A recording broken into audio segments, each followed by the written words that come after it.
Ah, yes, the time the USS Iowa got a jacuzzi tub installed in it, and then like 2 days later, an American destroyer shot a torpedo at it.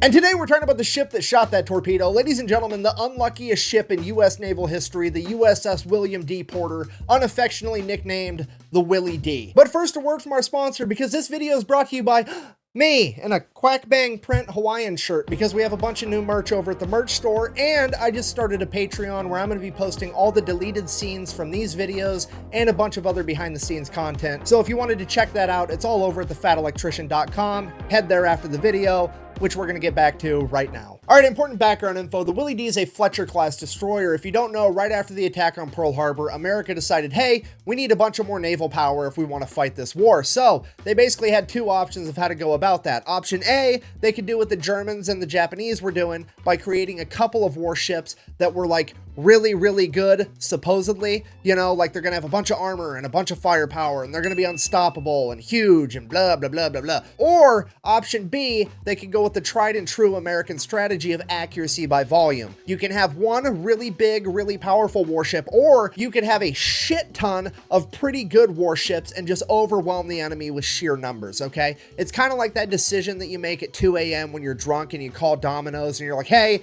can I get a large pizza? And the guy on the other end of the line is like, yeah, I can give you one large pizza, or hear me out, I can give you like 57 medium pizzas for the same price. America's picking the 57 medium pizzas every time. Okay, if you're not picking up what I'm putting down, the Fletcher-class destroyer is quite literally the Sherman tank of the ocean, okay? America built a ton of them. Which, you know, good, that's a great strategy. The only problem with making a bunch of new warships, though, is that you're gonna need a bunch of new sailors, and new sailors don't always have a ton of experience, and that is where the story really begins. So, once upon a time, July 6, 1943, the USS William D. Porter gets commissioned and put into service. We now have a brand new warship being crewed by presumably a bunch of rookies. And they're in need of their first mission. It's probably going to end up being something pretty easy, you know, where all the new guys can get their feet wet, get some experience, build their confidence up, something along those lines you would think, but no, absolutely not. We're gonna go ahead and send them on a super duper top secret mission where they are gonna help escort the USS Iowa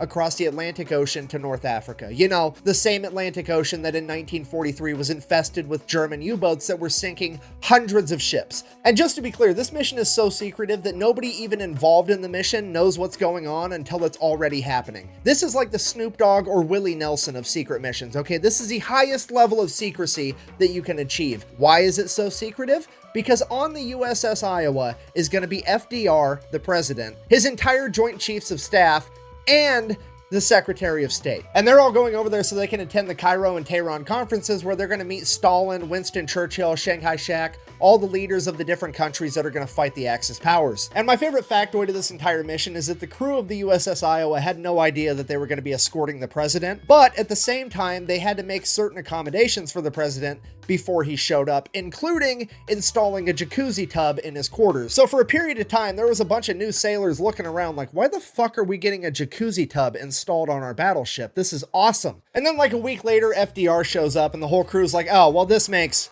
way more sense now, because obviously FDR can't really shower. He's going to need a bathtub because, you know, he's got that water polo injury or whatever happened to him. Anyways, so the Willie D goes to leave port for the very first time to meet up with the USS Iowa, and while backing up, they forgot to bring the anchor up all the way and proceeded to scrape the life rafts and a bunch of other equipment off of the destroyer next to it, and then they bumped into like 2 more destroyers just trying to get out of the harbor.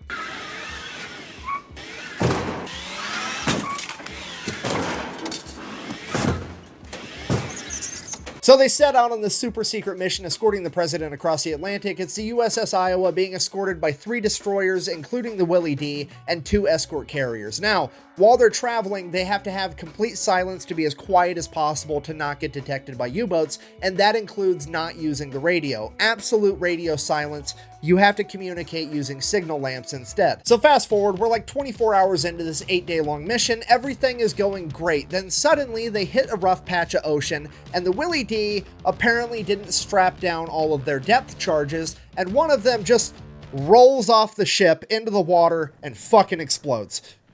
Okay, now the crew of the Willie D knows exactly what happened, but all the other ships have no idea, and all they know is that there was a huge explosion underwater near the boat that the president is on. Everything went from 0 to DEFCON holy shit like that. So they're thinking they're getting attacked by German U-boats. They break out into evasive maneuvers. Everybody's running to their battle stations, getting ready for a fight, and then the Willie D hops on the signal lamp and we're like, sorry, that was us. The whole radio silence thing actually comes in pretty clutch for the Willie D right here because since they can't talk on the radio, command has no idea of actually figuring out what happened. They're not going to know that somebody just forgot to ratchet strap down the depth charges, and they also can't get chewed out via signal lamp. So the whole conversation was pretty much just that. Hey, that was us. We're not getting attacked. The end. For now. And since this is the first of 8 days on this voyage, there's a good chance that everybody's just gonna forget that this happened and we can all move on. Fast forward 2 days, we're now on the 3rd day of the 8-day voyage, and the USS Iowa goes full dog and pony show mode, and they decide they're gonna release a bunch of weather balloons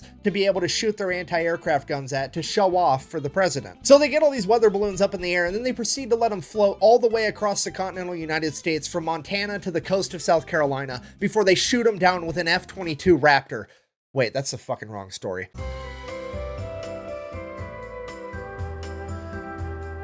Sorry, so the USS Iowa opens fire with their anti-aircraft guns. They're taking out all these weather balloons. FDR is super impressed, but then there's a huge gust of wind and it blows a bunch of these weather balloons out of range and over towards the Willie D. At this point, the Willie D is like, oh shit, this is our chance to redeem ourselves. Quick, man those anti-aircraft guns. We got to take out these balloons. And that's exactly what they do. They start absolutely destroying these balloons. They popped every single one of them. They did a terrific job. So they pop all these balloons. The crew of the Willie D is just amped. They've totally redeemed themselves. Everybody's going to forget about that depth charge thing now. This is the best day ever. So the commander decides, not wanting to lose all of his crew's motivation, they're also going to do some torpedo drills, keep boosting up their morale, you know? So when you do a torpedo drill, you send the torpedo guy down and he takes the primers out of the torpedoes in the torpedo tube so that when you fire the torpedo for the drill, it doesn't actually launch the torpedo. So the chief torpedo officer goes down, takes all the primers out of the torpedoes, gives a thumbs up that they're good to proceed with the exercise. The commander of the Willie D then picks a target. Now, bear in mind, he's trying to improve his men's confidence and morale, and what are you gonna do if you want them to score a hit? You're gonna aim for the biggest target, right? Give them the biggest opportunity to succeed that you can give them. So they aim at the USS Iowa, you know, the ship with the president on it. So the crew takes aim with the torpedo tubes. Commander gives the order, fire torpedo number 1. Click, torpedo stays in the tube, nothing happens. They wait a few minutes, they're like, oh hey, we scored an imaginary direct hit, good for us, terrific. Commander gives the order again, fire torpedo number 2. Click, nothing happens, wait a few minutes, oh hey, we scored another direct hit. Commander gives the order, fire torpedo number 3. Chief torpedo officer, fire fucking what now? The Willie D has now just fired a live torpedo at the President of the United States, and they have anywhere between 3 and 5 minutes before that thing hits the USS Iowa. What do? Obviously, you radio over to the Iowa and say, you need to move right now. But we can't do that because we're under orders to maintain radio silence, remember? And if we break radio silence, some German U-boat might come out of nowhere and shoot a torpedo at the president. So they decide they're not going to use the radio, which is like not calling the fire department when your house is on fire because they're going to show up and get shit wet. Like, sometimes you just have to fight fuck-ups with fuck-ups, okay? But whatever. So they decide they're not going to use the radio. They're going to use the signal lamp instead. So this poor, what I presume to be an 18-year-old kid that was probably in high school 6 months ago, climbs up on this signal lamp, probably having the worst panic attack of his entire life, knowing full well that if he messes this up, he very well may be partially responsible for killing the longest sitting president, both literally and figuratively, in American history. And the panic attack is starting to get the best of him, because he's up there like, 1 if by land, 2 if by sea. How many fucking lanterns do I have to hang to signal, don't move, there's a torpedo coming at you? So the commander of the Willie D tells this kid, signal the Iowa, tell him there's a torpedo coming towards you. The kid sends a signal, the Iowa gets a signal, and it reads as, and I quote, there's a torpedo moving away from you. So now the Iowa's super confused. They signal back, they're like, What? So the commander of the Willie D tells this kid, fuck it, just signal the Iowa, tell him to back up. Kid sends a signal, the Iowa gets it, and it reads, and I quote, "We're backing up," meaning the Willie D is backing up. So the Iowa's sitting there like there's a torpedo moving away from us, and the Willie D is backing up. I think they're getting attacked by a submarine right now, so they signal back, "Where's the submarine?" After hearing this, the commander of the Willie D finally comes to the realization that he would rather be the guy that broke radio silence than be the guy that killed the president of the United States, so he picks up the radio and calls over to the Iowa. He says something along the lines of Lion, which is the Iowa's code name, "Emergency, torpedo in the water, turn right." The Iowa doesn't know who's talking to him, so they're like, "Say again, who is this?" And he's like, "It's the commander of the Willie D, fucking turn right or you're gonna get hit by a torpedo." So they bank right. At this point, all hell breaks loose on the USS Iowa because there's a torpedo coming towards them and they have the president on board. Everybody's running around like chickens with their heads cut off. At this point, FDR decides he's going to be a complete gangster, just straight up hold my blanket, orders his secret security guys to wheel him up to the railing because he wants to make eye contact with this torpedo as it shoots the USS Iowa. And in his own diary later on, he would go on to write about how he personally saw that torpedo miss by only 1,000 feet. So the torpedo missed, the crisis is averted, but the only problem is now Willie D is the only ship that knows what actually happened, and all the other ships are still looking for a submarine that attacked the USS Iowa. So the Willie D has to radio over and is like, yeah, that was us. Sorry. At which point, the USS Iowa takes all 3 of her turrets, 9 16-inch guns, and turns them and points them at the Willie D. The Willie D is then ordered to leave the group, sail back to Bermuda by themselves, where they're going to get investigated because they just tried to kill the president. And what happened next is kind of debated. One story goes that the Marine Corps boarded the Willie D and arrested the entire crew, making it the first and only time in U.S. naval history that an entire crew got arrested. Some people think that that didn't happen because it wasn't in the Willie D's official war diary, but you also have to remember that this was already a super secret mission, and this was fucking embarrassing. I mean, the government didn't release this to the public until the late 1950s after World War II, so it could have actually happened and the US government covered it up because, you know, the US government covers up all kinds of shit all the time. But what we do know for sure is that the chief torpedo men that failed to remove that 3rd torpedo primer got sentenced to 14 years of hard labor, or at least that was until FDR decided to be a complete gangster yet again, because apparently he found the entire almost assassination attempt thing funny and decided to pardon him. So that was that. The president stepped in, said it was fine. Now the Willie D got sent over to the Northern Pacific. They had to make their way through the Panama Canal up the West Coast. Now they're operating off the coast of Alaska and around the Aleutian Islands. They're there for about a year and everything goes great. They do a bunch of training, they go on a couple missions doing anti-submarine work, they do some shore bombardments, everything goes according to plan and it's perfect. Then they finally get the word that since they're performing so well, they're going to get sent over to the actual Pacific theater and they're going to be fighting in the Philippines and eventually the Battle of Okinawa. Like, this is where the real fighting is going on, and these guys are pumped to be sent there. So just to reiterate, like, they've done their time, they've put a lot of hard work in, they're starting to redeem themselves, they're getting another shot, and they're about to leave the Northern Pacific. What do you think they do? They throw a party, obviously. Break out the booze. We're gonna have one big party before we actually go off to war. So they all get hammered and somebody has the bright idea, you know what we need? Some fireworks. Load a round in one of the 5-inch guns, we're gonna fire it. And that's exactly what they do. And sure enough, that 5-inch shell makes its way to land. And not only does it hit land, it hits the military post that they were operating out of. And on that military post, it landed in the front yard of the commander's house while he was having a party full of all the other high-ranking officers. This is also another event that wasn't documented in the official war diary, so it clearly could not have happened. Okay, I've said this once and I'll say it again. Just because something is not in the official log doesn't mean that it didn't happen. Anybody that's been in the military or worked a blue-collar job knows that whenever anything goes wrong, the first thing you do is look at the highest ranking person there and say, can we fix this without having to tell the boss? And that's exactly what happens 100% of the time. And in this particular case, the commander that had a shell land in his front yard had 2 choices. He could A, pull their orders to go to the Pacific so that he could launch an investigation and try to get people in trouble. That's going to take 2 years of his time and cause him a huge headache and a bunch of paperwork. Or he can just sweep it under the rug, pretend it didn't happen. Those guys already have orders to leave like this week, and they're just not going to be his problem anymore. What would you do in that situation? So the whole shooting a 5-inch naval gun into the commander's front yard deal gets swept under the rug, and the Willie D gets sent off to the Philippines to fight in the war. And unfortunately for the crew of the Willie D, absolutely no one has forgotten the fact that they shot a torpedo at the president, because every time the Willie D gets anywhere near another US ship, they radio over and say, "Don't shoot,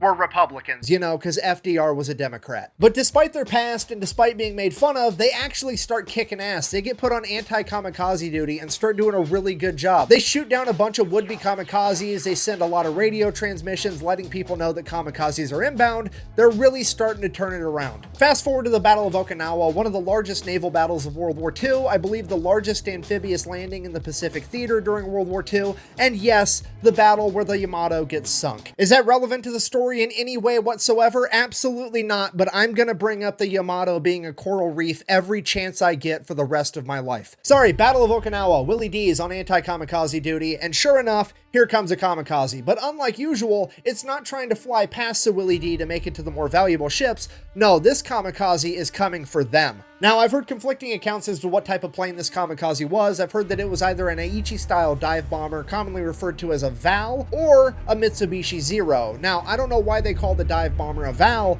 but I believe they called the Mitsubishi a Zero because 0 was the numerical representation of how many times these planes made a successful landing on average. Either way, it's coming right for them, so they open fire with the anti-aircraft guns. They end up shooting the plane down right in front of them. The plane sinks underneath the water. The day is saved. Hooray. Or so they thought, because the kamikaze apparently hit the water at the angle it was diving at. It then sank below the water and continued to glide until it got underneath the Willie D and then blew up, breaking the back of the entire ship and causing it to sink over the course of the next 3 hours. The entire crew was forced to evacuate. Thankfully, all of them made it out okay. All right, now let's recap, because everybody refers to this story as the story of the Willie D, the US Navy's unluckiest ship. And it is. It was crewed by young men from the very beginning and experienced mishap after mishap, and would ultimately meet its demise after getting blown up by a plane that was underwater that it had already shot down. If that's not unlucky, I don't know what is. However, I would also like to put forward that this has probably been the story of the US Navy's luckiest crew, because nobody else has done this much dumb shit and never had to face consequences for it. Leaving port for the first time, they backed into multiple other warships. Nobody cared. 24 hours into their first mission, they dropped a depth charge when they were supposed to be being quiet, and everybody seemingly forgot about it because it got overshadowed